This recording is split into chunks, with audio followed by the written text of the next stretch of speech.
Well, howdy everybody, welcome to a brand new episode of Comics. This is our Batman special. It's about time we did a Batman special because we haven't. As you know, Batman Arkham City has finally come out, but before we move on, we got a lot of Batman stuff to talk about and it's going to be awesome. However, I have one thing to ask. In the last video I made, I asked if you guys can send in some footage talking about Arkham City. Now, this could be because you were busy playing Arkham City, but we didn't get nothing. I cried a tear. But no need to fear, because we're still going to review Arkham City. But to start things off, I want to give you guys a review. Batman Year One, the latest from the DC Universe animated original movie series. So Batman Year One has been a movie that someone like me has been waiting for an incredibly long time. The closest effort to anyone ever truthfully adapting the comic book Batman Year One was Nolan's Batman Begins. But now we actually have a definitive adaptation of the famed Batman classic, and I liked it a lot. Did I love it? Not really, but I thought it was really good. I would have loved it more if it was longer.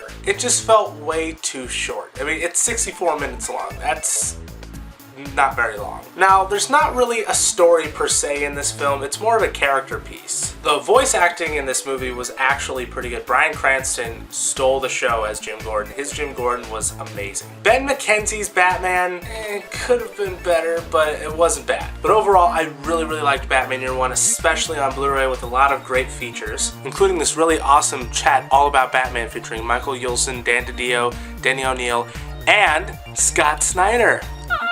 Overall, I give this a 4.5 out of 5. I really liked it. It's not my favorite Batman movie, but it's close. I am going to just, since it is the Batman special, give you a rundown on what some of my favorite and least favorite Batman books are. Batman vs. Two-Face. I recommend it. It's a good collection of all Batman and Two-Face stories over the ages. I am also a big fan of the Superman Batman books. Some are better than others. Joker, very good book. Dark Knight Returns, classic. Lovers and Madmen, pretty good. The Batman Strikes. No, he does not. The Joker, this is an anthology, kind of like the Two-Face one of just Joker stories over the years. Very solid. Going Sane, do not like at all. Batman and Robin, very good series. And of course, my favorite, The Killing Joke. Get this one first, obviously, if you haven't gotten any of these, but they're all worth checking out except for The Batman Strikes and Going Sane. It is time for the Batman Arkham City review! But before we get into the review, since I have the collector's edition, I might as well show you all the awesome things that come with this. So right out of the box, the first thing you see is this awesome Batman Arkham City statue designed by Kotobayuka, I believe. It's such a beautiful piece too. I really like this. This is definitely something you want decorating your house. Especially when there's bad guys breaking in, then when they look over in the corner and they see Batman peering over, they're like, ah, it's a bat!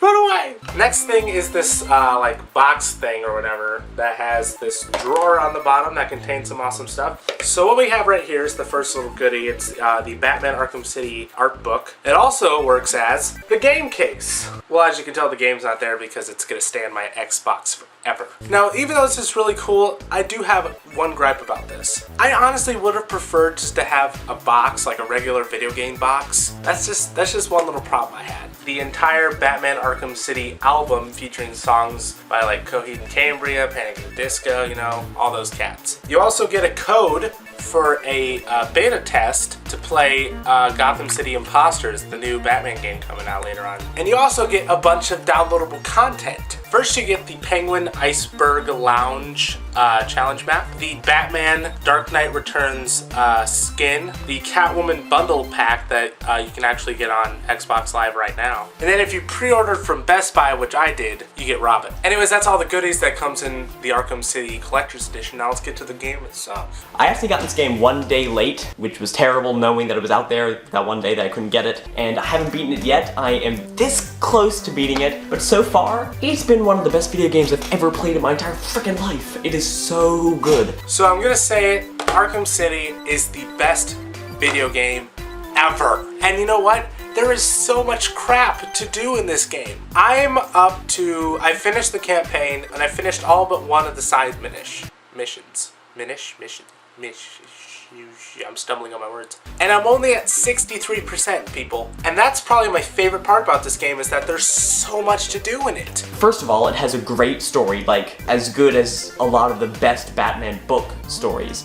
I feel like I'm Batman more than I felt like I'm any superhero ever. It is challenging, and I love challenging games as long as it's not impossible. I have yet to come by a part that I'm just like, okay, I'm done with this, that's enough. If I had any gripe about this game, is that it takes up way too much time in my life. But at the same time, that's the mark of a great video game. Something you don't want to stop playing. Especially because you can't freaking complete it 100%. Batman Arkham City is one hell of a video game. It's got a great story, it's got great boss battles, which the first one kind of lacked, and it's just an overall better effort than the first game was, and the first game was great too. Ladies and gentlemen, I give Arkham City a 5 out of 5. Anyway, yes, this is one of the best games I've ever played in my entire life. A definite 5 out of 5, and I don't give 5 out of 5s too often. Normally things are 4, 4.5. It is the best Batman game I've ever played. It's the best comic book video game I've ever played. It's the best game of 2011. It's one of my favorite games of all time. Anyways, that's about it for this awesome episode of comics. And in the comment section below, I want you to tell me, what is your favorite Batman story? I mean, a universal answer would be Batman Year One, but my favorite Batman story is probably Neil Gaiman's Whatever Happened to the Caped Crusader. Anyways, don't forget to like this video, follow Carter and I on Facebook and Twitter, subscribe to my YouTube channel, favorite this video if you want to. Bye guys.